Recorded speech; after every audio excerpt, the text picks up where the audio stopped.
Hello YouTube, Dave here again. Today I'm picking up a series that I wanted to try to have wrapped up before the end of 2018, but like I said, I kind of experienced some burnout towards the end of the year and needed to take some time off, and I still haven't gotten back to my regular schedule for what I have planned. I want to try to get between 2 and 3 videos out per week. And try to keep those dates regular. I did have some plans for some videos this past week at the time that I'm recording this, but I've been having some issues with my sinuses. It's been going on actually for a couple weeks, so it's just been difficult to get the energy and the enthusiasm to record, but I figured an easy way to sort of try to get back into it is to pick up on this series, which is me trying to have a video record of my the entirety of my RPG collection. Now obviously it's going to change as time goes on, especially with things that are still current and will have new products coming out. But it's a video series that I do enjoy, and something that I can always go back and update as time goes on, if need be. Like for example, the Starfinder one that I did, which I think was the first video. I think it was actually the first one of the series. There's a lot more stuff that I have there now, but anyway. So where we left off, though, the last video that I did was for the D&D basic version. I had like the rule cyclopedia and stuff like that. So today I'm going to be looking at first edition Advanced Dungeons and Dragons, and so this is the entirety of my AD&D collection. I'm not going to be flipping through the books or anything like that. I'm just going to be showing sort of what I have and maybe talking a little bit about some of them. AD&D first edition is not a system that I'm super familiar with. I did start a monthly AD&D game that's been going on for a few months now, actually, so I've been getting a chance to actually run it some, and I like the system, but it is sort of logistically difficult to just be able to pick up a book and flip to where you hope a rule is going to be.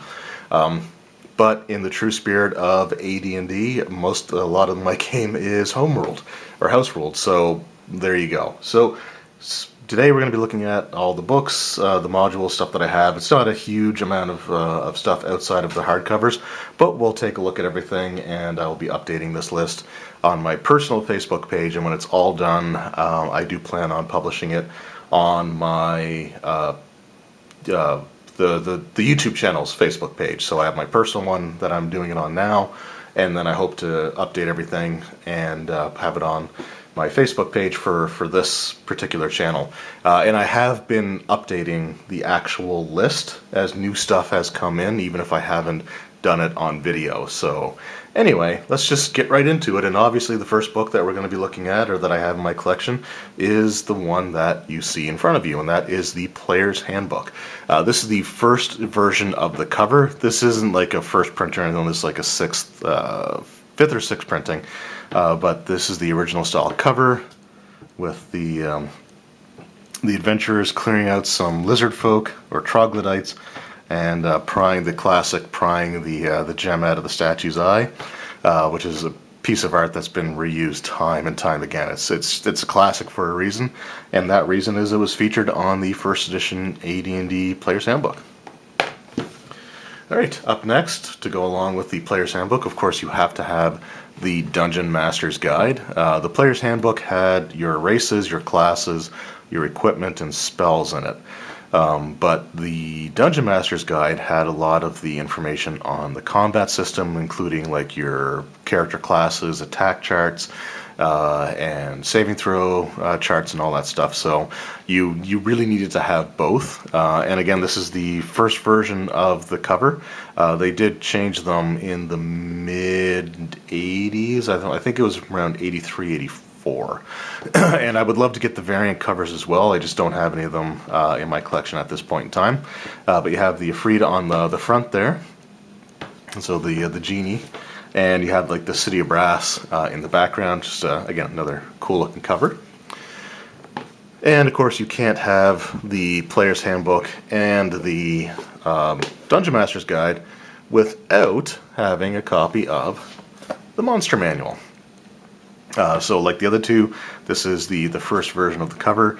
Now what's interesting is these three books were all released in separate years, and I believe it was 77, 78, and 79. And of the three core books, the first one to be released was actually the Monster Manual. I just want to see if I can find out when this one came out. My Player's Handbook was printed in 80, and my DMG was printed in 79. I just want to see if I can find the year that this was printed in, because like I said, at the time this had been out the longest. It looks like it was 1978 printing. But anyway, again, just a classic cover. Some of the art holds up a little bit better than others. Like the dragon looks really cool on the cover.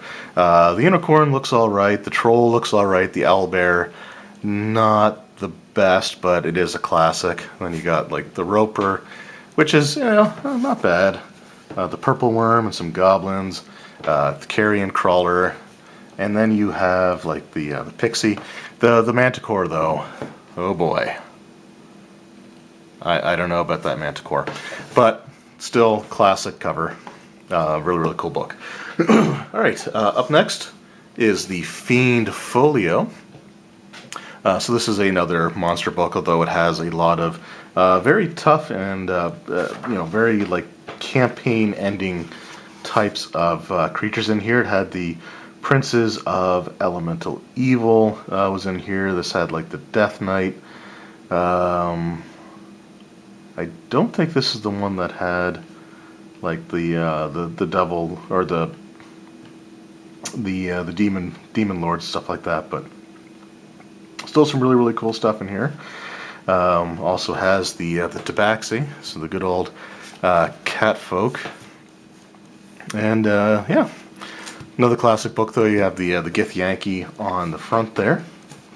And you just have, I guess, sort of like the ethereal version of them. Just another really, really awesome book, and this is, again, sort of another iconic image that I see a lot when people reference first edition AD&D. It's kind of like the Player's Handbook cover, or this cover, seemed to get a lot of attention there. So again, just an awesome book to have. And up next is probably the most beat up book in my entire collection, but it is the Deities and Demigods.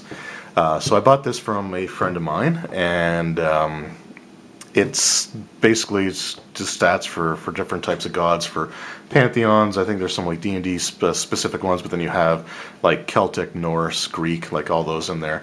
But this one also has the I keep forgetting how to pronounce it.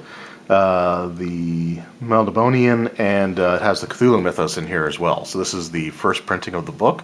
The second printing included, I believe, both of those mythos as well, but it also attributed Chaosium, who was the RPG company that had the publishing rights, to use, I think, both of those properties. I know it was Cthulhu for sure, but I think they had the property or the rights to both those properties for the purposes of creating games for.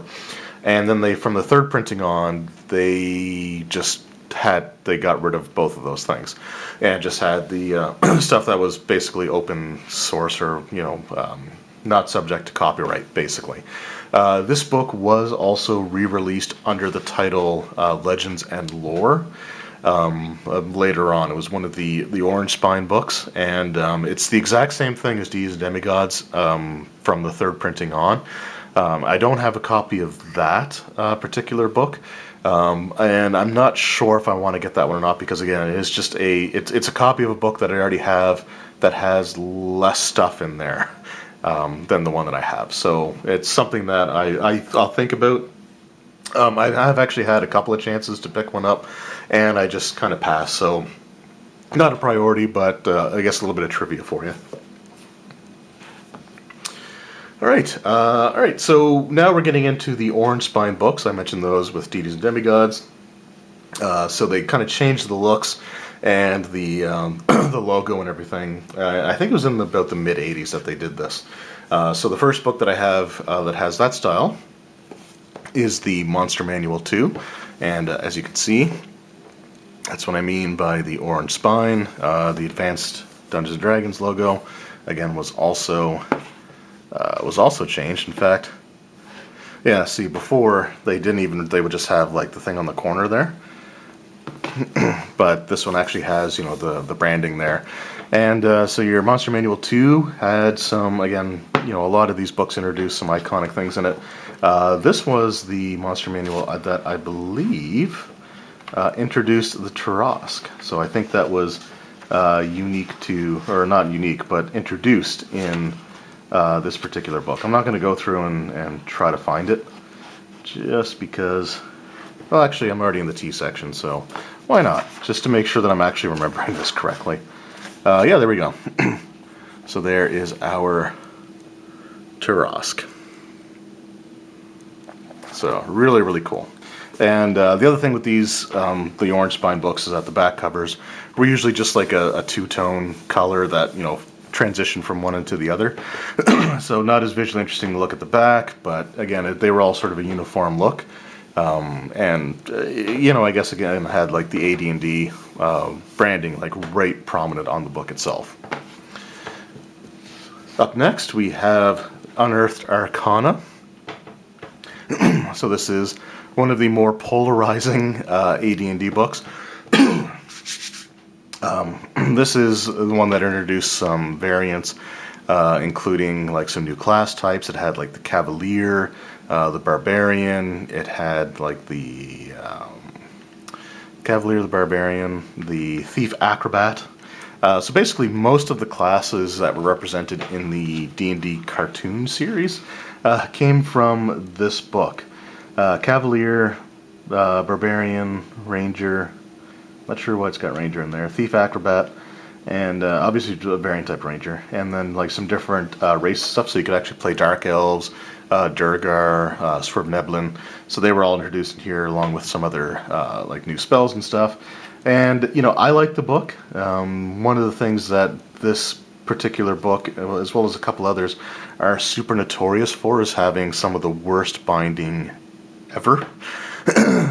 So my copy is completely intact. None of the pages are coming out, and I kind of want to keep it that way. So this is not something that I flip through this particular version of it very, very often.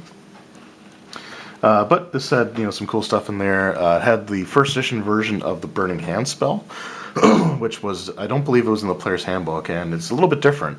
It does essentially, like, it's the same like size cone, but it does like 1 damage to every creature in the area per wizard level, or per spellcaster level, and there's like no saving throw or nothing. It's like you just take the damage.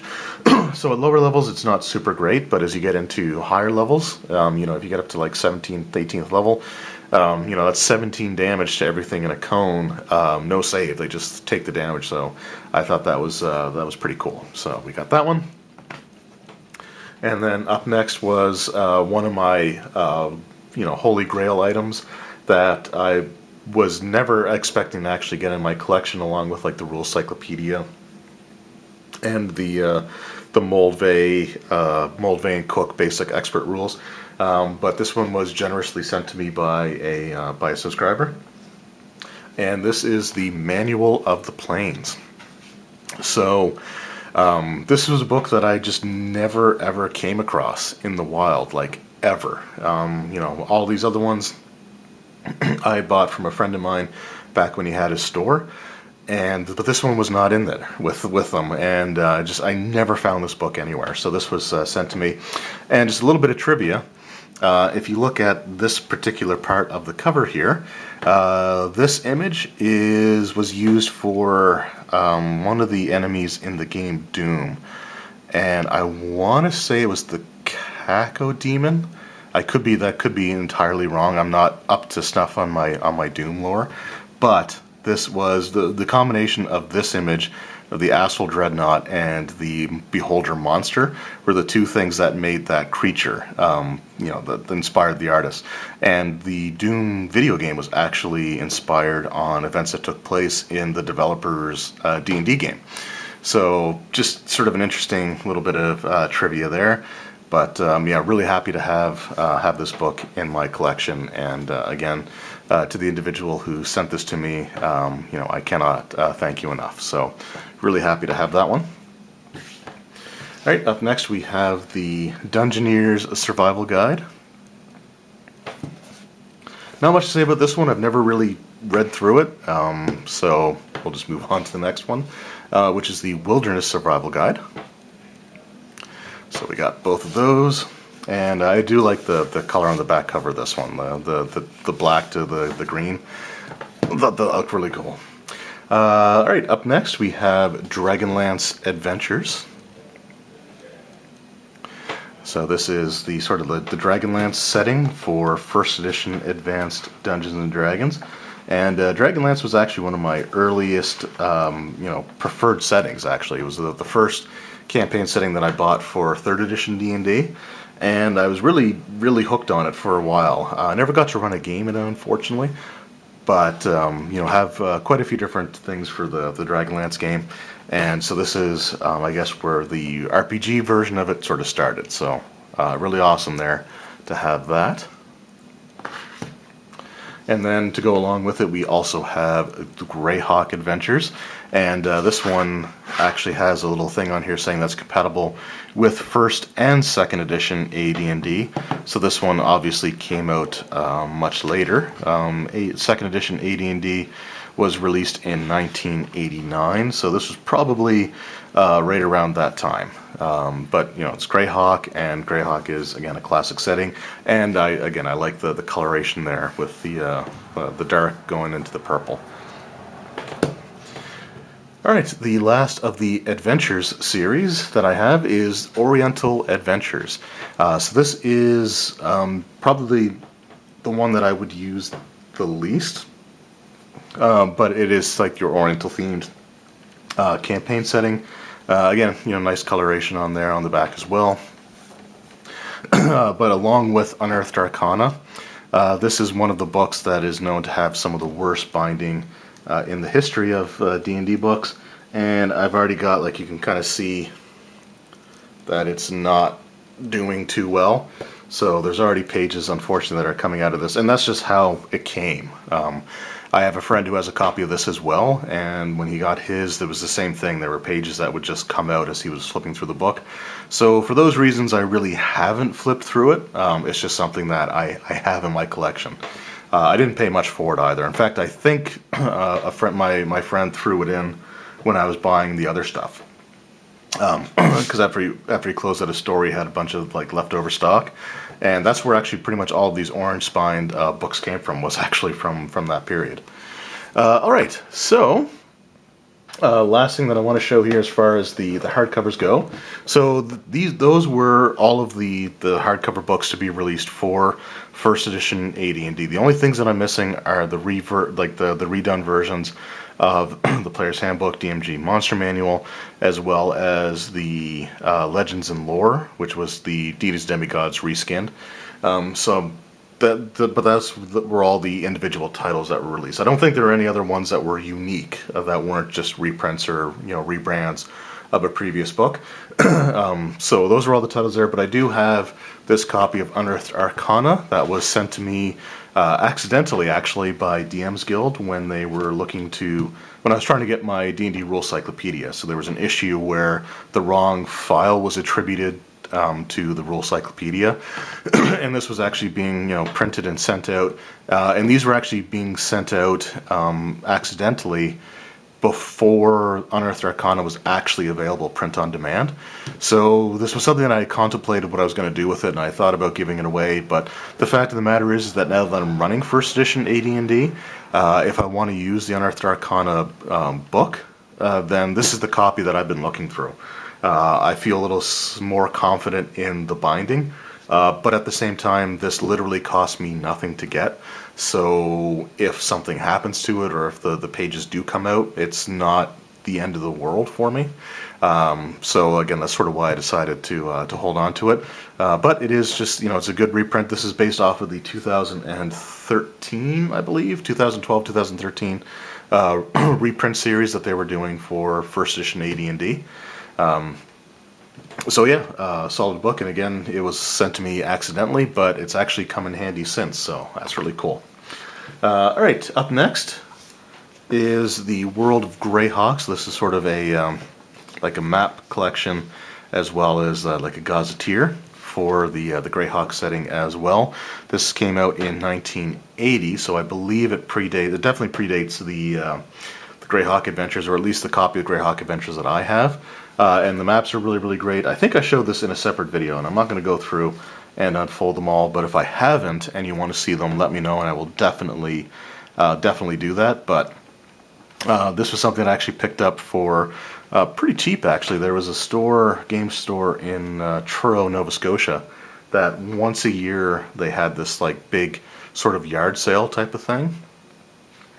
And it was all like old stock that they've been had forever, and they just took off the shelves because it wasn't moving, sort of thing. So as soon as I saw this there, I immediately snatched it up and wasn't even gonna think twice about that. So really cool to have that as well. All right, so why don't we look at some adventures now, some modules. I have not the greatest assortment of them. But I do have at least, a handful, so we'll go through the ones that I have.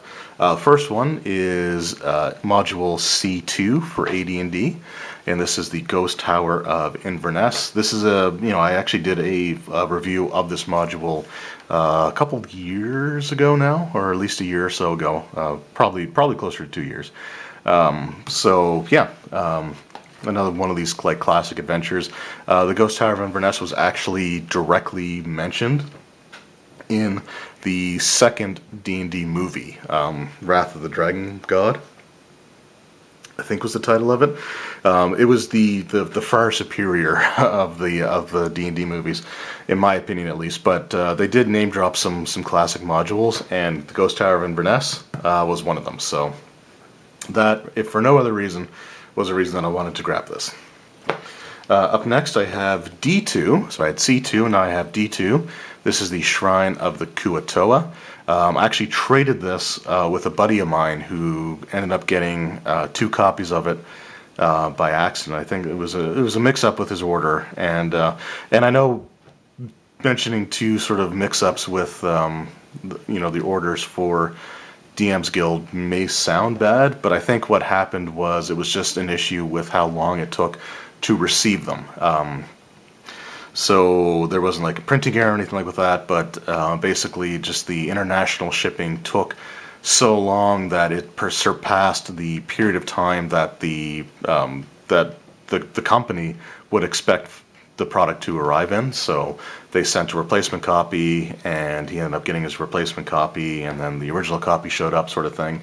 And that's sort of something that happened to me as well. So the adventure that I traded him was something that was the exact same thing that had happened. I ordered it originally, and it took too long to arrive, so it was basically reported lost, and it took quite a while to actually get the original in. So it was an issue more with the shipping than it was with the manufacturing. But anyway, so D2 was part of like the D series had like the Descent to the Depths of the Earth and then Vault of the Drow, which I don't have either of those. And then the D series was actually, I believe, a direct sequel or a continuation of the Against the Giants series, because at the end you find that the Drow are sort of like behind all this. So I would love to get that entire series at some point. They did actually reprint G1, 2, and 3, or they didn't reprint, but they updated it for 5th edition in Tales from the Yawning Portal. So I'm not as concerned about getting those ones, but I would love to get D1 and D3 at some point. So hopefully one of these days soon we'll get that. All right, next module is again another absolute classic. This is Ravenloft, an adventure that almost needs no introduction. The module was so well received that they actually developed it into its own campaign setting eventually. And Count Strahd, just an awesome character. Also, I guess for a little bit of fun trivia, if any of you have played Castlevania 2 Simon's Quest, if you see like the image on the label or on the box art, they basically reproduced Dracula using the image of Strahd on his balcony. So you'd have like Simon, I think, was sort of off to the side here, but they basically lifted the artwork or were inspired by it for that. So again, it's just interesting how many like video games sort of directly or indirectly reference D&D. It's just something that I think is really, really cool. Alright, here we have the Temple of Elemental Evil. So this is like basically a mega dungeon sort of thing, and it includes T1, the Village of Hamlet, as well as T2, the Temple of Elemental Evil, and I think like T2, 3, and 4 are all essentially continuations of the temple itself. But it is really cool to have like the Village of Hamlet stuff in here. I'd like to get T1 separate as well if possible, but it is sort of at least in part recreated in here. At least you have enough of the information to do something with, so that's really cool. I actually got this in the same location that I got the Greyhawk Gazetteer from, and it actually also came with all of the maps were still in it, which was a pretty rare thing to find when you're getting these out in the wild, used from game store sort of thing, but really, really awesome there. Alright, the last two things are reprints of classic modules, so they're sort of compilations. The first one that I'm going to show here is Dungeons of Dread. So this has a collection of I believe it's 4 modules. Let's see if there's, hopefully there's an index here. Of course not. I don't have the, there was a card on the back that they had for the packaging, but it has Tomb of Horrors, oh no, here it is, Tomb of Horrors, White Plume Mountain, Expedition to the Barrier Peaks, and the Lost Caverns of Socanth. I believe that's how you pronounce that one. I think the J and the T are supposed to be silent there. I could be entirely wrong. I tend to bumble these things, but again, they're not. I'm pretty sure they're not real words either, so I try not to get too hung up on it if I do pronounce like made up names wrong.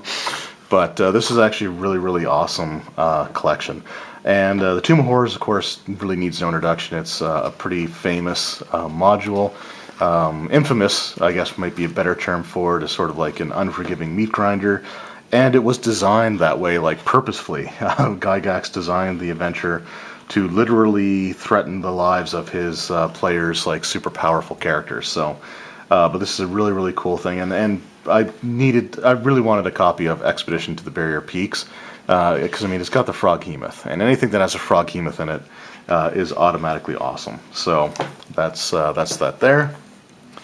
And then finally, we have the Against the Slave Lords. This was actually the book that got me interested in running first edition AD&D to begin with. Initially, I was going to actually run this for my AD&D game. I'm kind of moving away from that for a couple of different reasons, but this is still a really, really awesome compilation, and at some point I would love to run all of these. So it has A1, like Slave Pits of the Undercity, Secret of the Slaver Stockade, Assault on the Eyrie, or Eyrie of the Slave Lords, and In the Dungeons of the Slave Lords. And A4 was really cool because that was one of those adventures where you start as prisoners with nothing, and you have to try to find your way to escape. This book also includes a brand new introductory chapter that sort of sets the stage for the other ones as well, and I keep forgetting what the name of that one is. Danger at Dark Shelf Quarry, and it is a really interesting adventure, but again, there's just a few different reasons why I kind of wanted to get away from it. First was that I only have a small handful of players, and this one, like these books or these adventures, even the chapter A0 expects you or wants you to have like 6 to 8 players, or 4 to 6 players, I think, is the number there. And if they're first level, then they want like just a huge number of characters. So I kind of just decided that it wasn't super practical to try to run it. And I think I'm just going to do homebrewed adventures for that, because I do eventually want to put the first edition AD&D to bed sort of thing for a bit, and then try like the Rule Cyclopedia, second edition, and so forth. So anyway, That is my first edition AD&D collection. Now, first edition AD&D was really built on modules, and I don't have a ton of them. There are a bunch of modules that I do have for first edition AD&D, but they are campaign setting specific, and I'm going to save them for that campaign setting video when I get to it. But I hope you enjoyed the video anyway, and if you guys have played first edition AD&D, let me know what some of your fondest memories are of the system. Anyway, I want to thank you guys very much for watching. I hope you enjoyed, and I will see you next time. Take care.